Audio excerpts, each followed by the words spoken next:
Hi guys, and welcome to our YouTube channel One Two Step.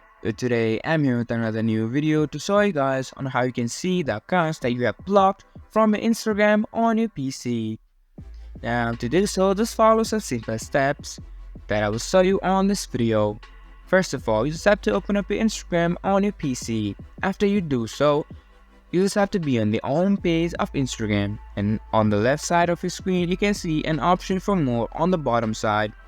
Now if you click on more, these options will appear. Now just go on to settings. After you do so, you just have to scroll down until you see an option for block.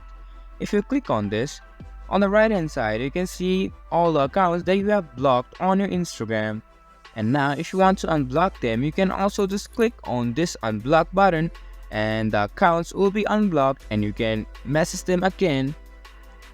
This was for this video, and I hope you guys find that video helpful. If you do, make sure to leave a like, subscribe to our YouTube channel and hit the bell notification.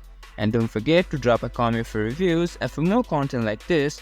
See you guys in our next video. Thank you for watching.